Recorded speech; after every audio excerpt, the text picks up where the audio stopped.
Hello, Bacho. Let's see the given question. The question says, given below are two statements. One is labeled as assertion A and other is labeled as reason R. Assertion A given at the potential V at any actual point at 2 meter distance R from the center of dipole moment P bar of magnitude 4 into 10 raised to minus 6 coulomb meter is plus minus 9 into 10 raised to 3 volt. We can take the value of 1 by 4 pi epsilon naught as 9 into 10 raised to 9 in SI unit. Reason given है हमें V equal to plus minus 2P by 4 pi epsilon naught R square, where R is the distance of any actual point situated as 2 meter from the center of the dipole. From the center of the dipole, in the light of the above two statement, choose the correct answer from the option given below. So option A हमें given है both assertion and reason are true and reason is the correct explanation of assertion. B option given है both assertion and reason are true and reason is not the correct explanation of assertion. Option C, A is true, that is assertion is true but reason is false. Option D given है assertion is false but reason is true.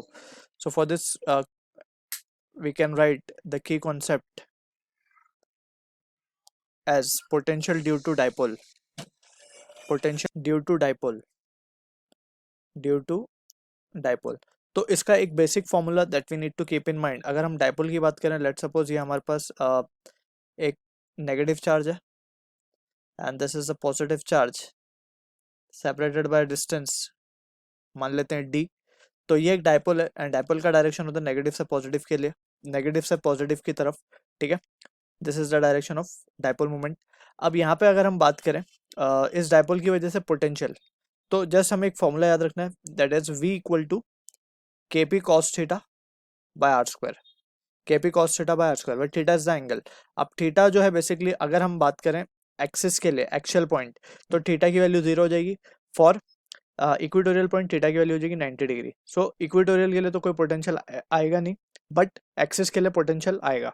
ठीक है, so we can हमें actual point के लिए ही पूछा गया question के according. तो यहाँ पे अगर हम असर्शन देखें तो असर्शन में हमें बोला गया the potential at actual point 2 metre distance पे from the centre of dipole. तो यहाँ पे डाइपोल अगर हम एक बना ले तो ये माइनस और ये हमारा प्लस, ये है इसका सेंटर पॉइंट. इससे 2 मीटर की डिस्टेंस पे बोला गया, यानी कि एक्सियल पॉइंट की बात हो रही है. तो हम पोटेंशियल को क्या लिख सकते हैं, it will be kp by R square, right.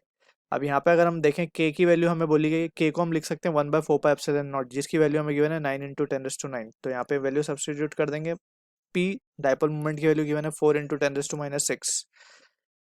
ठीक है, और डिस्टेंस का स्क्वायर मीन्स 2 का स्क्वायर मीन्स 4. तो यहाँ से ये वैल्यू आ रही है 9 into 10 raise to 3 and it will be in volt. And यहाँ पे पॉजिटिव एंड नेगेटिव साइन जो असर्शन में हम देख सकते हैं, it is just indicating that कि हमने इसको राइट वर्ड लिया है या लेफ्ट वर्ड लिया है.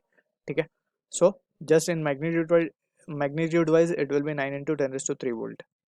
सो ये वैल्यू आ गई है पोटेंशियल की हमारे पास, जो कि अगर हम क्वेश्चन में देखें असर्शन को, जो कि मैच कर रही है 9 इंटू 10 रेज़ टू 3 वोल्ट से. तो असर्शन हमारा करेक्ट है. ठीक है, रीजन की बात कर लेते हैं. तो रीजन में गिवन है 2kp by R square given है फॉर्मूला. ठीक है, जो कि इनकरेक्ट है. एक्चुअली हमने देख लिया पोटेंशियल का फॉर्मूला क्या आ रहा है हमारे लिए, it is coming out to be kp by R square and not 2kp by R square. ठीक है ना, तो रीजन हमारा क्या है, बेसिकली रीजन इज इनकरेक्ट. तो हम बोल सकते हैं फ्रॉम द ऑप्शन गिवन के असर्शन करेक्ट है, reason is incorrect. So assertion is true but reason is false. So option C will be the correct answer for this question. I hope you understood the solution. All the best.